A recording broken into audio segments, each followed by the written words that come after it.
Hi friends, இந்த வீடியோவில் நம்ம 9ஆம் வகுப்பு தமிழ் இயல் 1 தமிழ் ஓவியம் என்கின்ற கவிதை பேழையைத்தான் நாம் பார்க்க உள்ளோம். இந்த கவிதை பேழையின் ஆசிரியர் ஈரோடு தமிழன்பன். இவர் ஈரோட்டில் பிறந்ததனால் ஈரோடு தமிழன்பன் என்று பெயர் வைத்துள்ளனர்.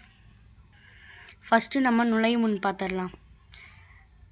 என்றென்றும் நிலைய பெற்ற தமிழே, தோற்றத்தில் தொன்மையும் நீதான், தொழில்நுட்பத்தை ஏற்ற புதுமையும் நீதான்.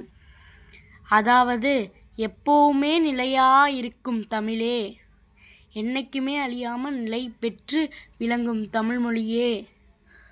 தோற்றத்தில் தொன்மைனா பழமை. தோற்றத்தில் தான் பார்க்குற பொழுது அப்பீரன்ஸில் நீ ரொம்ப பழையதாக இருக்கிறது நீதான். ஆனால் அதே தொழில்நுட்பம் டெக்னாலஜி அதை ஏற்றுக்கொண்டு புதுமையாக இருக்கிறது நீதான்.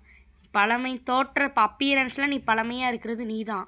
ஆனால் டெக்னாலஜியை ஏற்று புதுமையாக இருப்பதும் நீதான். அறியும் இலக்கணம் தந்ததும் நீதான். அறியும் இலக்கணம் தந்ததும் நீதான். அதான் அறியும் இலக்கணத்தை தந்தது எது? தமிழ் தான். அரிய இலக்கணம் கொண்டதும் நீதான். அது ஏன்னா ரொம்ப கஷ்டமான இலக்கணம் கிராமர் கொண்டதும் நீதான். காலந்தோறும் உன்னை புதுப்பித்து கொண்டு கன்னித் தமிழாய் வலம் வருகிறாய். அதாவது காலந்தோறும் நீ உன்னை புதுப்பிச்சுக்கிட்டே இருக்கிற, நீ பழசாவே இல்லை, உன்னை அப்டேட் பண்ணிக்கிட்டே இருக்க. அது அப்டேட் பண்ணி நீ கணினி தமிழா எப்படி சுற்றி வலம் வருகிறாய் அப்படின்னு சொல்கிறாங்க. ஆதி முதல் எல்லாமுமாய் இருக்கின்ற உன்னை தமிழ் ஓவியமாக கண்டு மகிழ்கிறோம். அதாவது ஆதினா முதல், அதாவது தொடக்கம் முதல், அதாவது தொடக்கம் முதல் எல்லாமே நீதான் இருக்கின்ற உன்னை நான் தமிழ் ஓவியமாக கண்டு மகிழ்கின்றேன், அழகாக கண்டு மகிழ்கிறேன் அப்படின்னு சொல்ல வர்றாரு. அடுத்து பாடலை பார்க்கலாம். இந்த பாட்டை நான் உங்களுக்கு ஈஸியாக எக்ஸ்பிளைன் பண்ணுறேன். இந்த பாட்டை கேட்டாலே நீங்கள் டக்குன்னு போய் எக்ஸாமில் எழுதுகிற மாதிரி உங்களுக்கு சொல்லித்தரேன். காலம் பிறக்கும் முன் பிறந்தது தமிழே, எந்த காலமும் நிலையாயிருப்பதும் தமிழே. காலம் பிறக்கும் முன் பிறந்தது தமிழே, எந்த காலமும் நிலையாயிருப்பதும் தமிழே. அதாவது காலம்ங்கிறது பிறக்கிறதுக்கு முன்னாடியே பிறந்த தமிழ். அதாவது காலம் பிறக்கிறதுக்கு முன்னாடிலாம் எந்த மொழியும் தோன்ற முடியாது. அதாவது காலம்னு ஒன்று கணிக்கிறதுக்கு முன்னாடி இங்கிருந்து இந்த செஞ்சுரி பிசிஇ இதெல்லாம் கிபி கிமு இதெல்லாம் கணிக்கிறதுக்கு முன்னாடியே பிறந்தது தமிழ். 3000 வருடத்திற்கு முன்பு பிறந்தது தமிழ் அப்படின்னு ஈரோடு தமிழன்பன் சொல்கிறாரு. இது எதுக்காக சொல்கிறான்னா, அவர் தமிழ் ரொம்ப பழமையான மொழி அப்படின்னு, ரொம்ப தொன்மையான மொழி. எந்த லாங்குவேஜ் பார்த்தீங்கன்னாலும் அதோட ரைஸு, அதாவது அது எப்போ தோன்றுச்சு அதெல்லாம் நம்ம பார்க்க முடியும். ஆனால் தமிழ் என்கின்ற ஒரு மொழியில் நாம் எப்பொழுது தமிழ் பிறந்தது என்று நம்மளால் பார்க்கவே முடியாது. அடுத்து எந்த காலத்துலேயும் நீ நிலையாக இருப்பதோ. இப்போ எத்தனை புயல் வந்தது, எத்தனை சுனாமி வந்தது, நம்ம தமிழ் அழிந்ததா? இல்லவே இல்லை, என்றைக்குமே நிலையாக தான் இருந்தது. அதைத்தான் சொல்கிறாங்க, எப்போவுமே காலமும் எந்த காலத்துலேயும் நிலையாக இருக்கிறது நீதான் தமிழே. அகமாய் புறமாய் இலக்கியங்கள் அவை அமைந்ததை சொல்லும் இலக்கணங்கள், நிகரிலா காப்பிய பூவனங்கள் உன் நெஞ்சம் நடத்தட்டும் ஊர்வலங்கள். அகமாய் புறமாய் இலக்கியங்கள் அப்படின்னா அகம்னா உள்ளம், புறம்னா வெளியே. அகம்னா வீட்டுக்குள்ளே, புறம்னா வீரம், இதை பற்றிலாம் பாடுறது. அதான் அகநானூறு புறநானூரில் இருக்கல 8 தொகை நூல்கள். அதான் அகமாய், அதான் உள்ளேயும் வெளியும் இலக்கியங்கள். உள்ள வீட்டுக்குள்ளே நடக்கிறதையும் சொல்லும், வெளியே இருக்கிறதையும் சொல்கிற இலக்கியங்கள். அதை எப்படி அமைந்ததுன்னு சொல்கிற இலக்கணங்கள், அதோட ரூல்ஸ் அப்படின்னு சொல்கிற இலக்கணங்கள், கிராமர். அதுக்கப்புறம் நிகரில்லா காப்பிய பூவனங்கள், அதாவது இந்த தமிழ் எப்படி இருக்குன்னா காப்பிய பூவனங்கள். வனம்னா காடு, காப்பிய காடாக இருக்குது அப்படின்னு, தோட்டமாக இருக்குது அப்படிங்கிறாங்க. நிகரில்லானா ஈடே இல்லாத.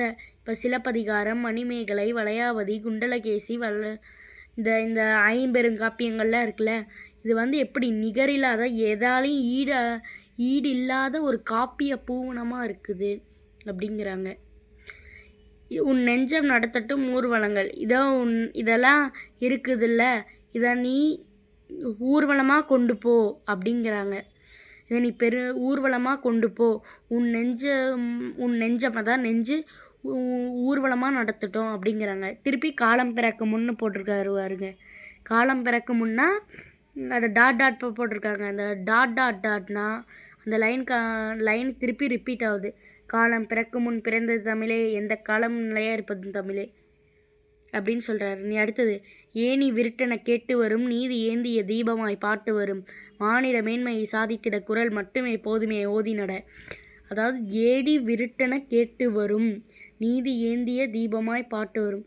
அதாவது இருட்டு எப்படி இருக்கும், அந்த இருட்டை தீபம் எப்படி தன்னோட ஒளியால் இருட்டை போக்குதோ, இங்கே இருட்டை வந்து எது கம்பேர் பண்ணால் அறியாமை, அதாவது படிப்பில் அறிவில்லாதவங்க, படிப்பு அறிவில்லாததை, அதை வந்து தீபம்னா வந்து நீதி. அதுதான் அந்த அறியாமை என்னும் இருட்டை நீதி என்கின்ற தீபம் வந்து அது வந்து போக்குது, அறியாமையை போக்குது அப்படிங்கிறாங்க. மானிட மேன்மை சாதித்தன, மானிடனா மனிதர், அதாவது மனிதரோட உயர்வு வந்து ஒரு மனிதர் வந்து உயர்வு பெறணும்னா, மனிதகுலம் உயர்வு பெற வேண்டும்னா குறளை மட்டுமே குறளை படிக்கணும் தினமும். அதை வந்து படிக்கிறது மட்டும் இல்லை, ஓதி நடக்கணும். தினமும் அதை வந்து பின்பற்றணும், ஃபாலோ பண்ணணும். ஓதினா ஃபாலோ பண்ணணும் அப்படிங்கிறாங்க. திருப்பி காலம் பிறக்கு முன் பிறந்தது தமிழே, எந்த காலம் நிலையாக இருப்பதும் தமிழேன்னு சொல்கிறாரு. எத்தனை சமயங்கள் தமிழ் ஏந்தி வளர்ந்தது தாய் எனவே, சித்தர் மரபிலே தீதருக்கும் புது சிந்தனை வீச்சுகள் பாய்ந்தனவே. அப்படின்னா என்ன அர்த்தம்னா, நம்ம இந்தியாவில் வந்து ஒரு சமயம் மட்டும் இல்லை, சமயம்னா ரிலிஜியன், ஒரு சமயம் மட்டும் இல்லை, நிறையா சமயம் இருக்குது. எத்தனை சமயங்கள் இருந்தாலும் அந்த சமயத்தை வளர்த்த தாய் இது தமிழ் தான். அந்த சமயத்தின் தாயாக இருந்து அந்த ரிலீஜியன்ஸை வளர்த்துருக்குது அப்படிங்கிறாங்க. அடுத்து, சித்தர் மரபிலே தீதருக்கும் புது சிந்தனை வீச்சுகள் பாய்ந்தனவே. அதாவது சித்தர் மரபிலே தீதருக்கும் புது சிந்தனைகள் வீச்சுகள் பாய்ந்தனவே. சித்தர் வந்து அவங்களோட கருத்துக்களை, அவங்களோட சிந்தனைகளை வந்து, அவங்களோட புது சிந்தனைகளை வந்து வீச்சுகளாக தமிழில் தான் சொல்லியிருக்காங்கன்னு அர்த்தம். சித்தர்கள் தங்கள் சிந்தனையை வீச்சுகளாக தமிழில் வந்து சொல்லியிருக்காங்க. வீச்சாக வந்து பாய்ந்திருக்குது தமிழில் அப்படிங்கிறாங்க. திருப்பி காலம் பிறக்கு முன் பிறந்தது தமிழே, எந்த காலமும் நிலையாக இருப்பதும் தமிழே. அடுத்தது, விரலை மடக்கியவன் இசையில்லை எழில் வீணையில் என்று சொல்வது போல், குறைகள் சொல்வதை விட்டுவிட்டு புது கோலம் புனைந்து தமிழ் வளர்ப்பாய். அதாவது விரலை வந்து ஒரு இசை வேணும்னா இயக்க வேண்டும். விரலை வந்து இயக்கினா மட்டும்தான் வீணையிலிருந்து இசை வரும். சும்மா விரலை நான் இப்படின்னு நான் மடக்கி வச்சுக்கிறேன், இப்படி நான் மடக்கி வச்சுக்கிட்டு இசை வரலன்னு சொன்னேன்னா இசை வருமோ, வீணையில் தான் ப்ராப்ளம் இருக்குது அப்படின்னு சொன்னால் அது சரியாக இருக்குமா? நம்ம விரலை மடக்கி வச்சுக்கிட்டு வீணையிலிருந்து இப்போ இசை வரலினா நல்லா இருக்கு சொல்கிறது தப்பு தானே. அதான் இப்படி சொல்வதை போல், விரலை மடக்கியதால் இசை இல்லை, எழில்னா அழகு வீணையில் என்று சொல்வது போல்,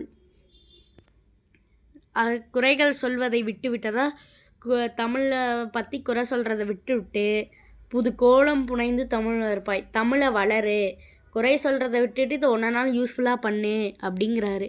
ஈரோடு தமிழன்பன் பற்றி ஒரு சிறு நூல் வெளிப்பார்க்கலாம்.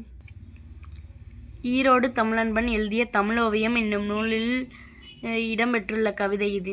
இந்த கவிதை இருக்குதுல்ல, அது வந்து தமிழோவியம் என்கின்ற நூலில் வந்து ஈரோடு தமிழன்பன் இதை இயற்றியுள்ளாராமா. ஈரோடு தமிழன்பன் புது கவிதை, அதாவது இப்போ மாடர்னாக இருக்க கவிதை எழுதியிருக்கு. அதாவது புது கவிதை, இப்போ இருக்கிற புது கவிதை, அதுக்கப்புறம் சிறுகதை, ஷார்ட் ஸ்டோரிஸ், இதெல்லாம் வந்து இந்த மாதிரி வடிவங்கள்லாம் தன்னோட படைப்புகளை வந்து வெளியிட்டிருக்காரு, பப்ளிஷ் பண்ணியிருக்காரு.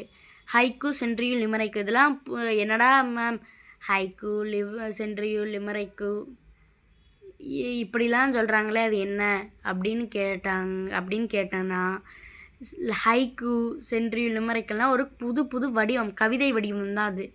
இந்த மாதிரி கவிதை நூல்கள்லாம் இந்த மாதிரி புது வடிவங்கள்லாம் கவிதை நூலை தந்திருக்காரு. வணக்கம் வள்ளுவங்கிற நூலுக்காக 2004ஆம் ஆண்டு சாகித்ய அகாதமி விருது பெற்றுள்ளார். அதாவது இந்த வணக்கம் வள்ளுவங்கிற ஒரு நூலுக்காக 2004ஆம் ஆண்டு, நம்மளுக்கு சுனாமி அந்த டைம் நினைக்கிறேன், அப்போ சாகித்ய அகாதமி விருது பெற்றவர்.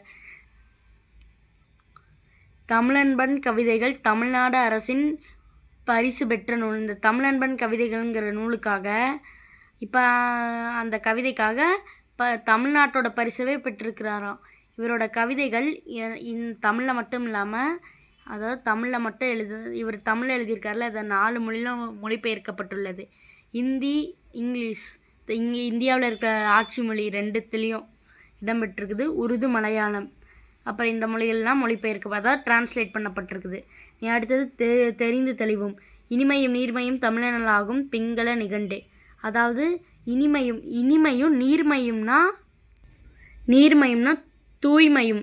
அதாவது இனிமையான மொழியும் தமிழ் தான், தூய்மையான மொழியும் தமிழ் தான் அப்படின்னு பிங்கள நிகண்டுல இயற்றப்பட்டிருக்குது. அதுக்கப்புறம் எல்லாத்துக்கும் தெரியும், யாமறிந்த மொழிகளிலே தமிழ் மொழி போல் இனிதாவது எங்கும் காணோம், யாமறிந்த மொழிகளிலே தமிழ் மொழி போல் இனிதாவது எங்கும் காணோம்னு சொன்னவர் பாரதியார்.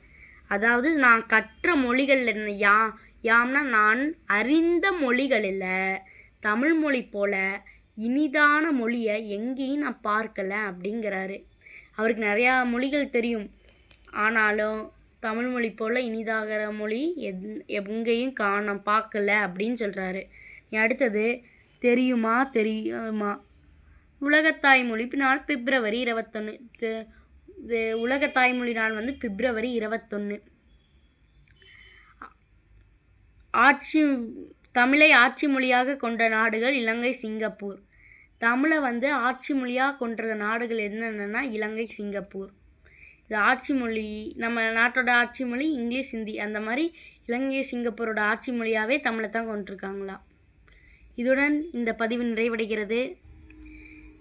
கற்பாவை கற்ற பின் அதில் இந்த கவிதையை நிறைவு செய்ய சொல்லியிருக்காங்க. யாருக்கெல்லாம்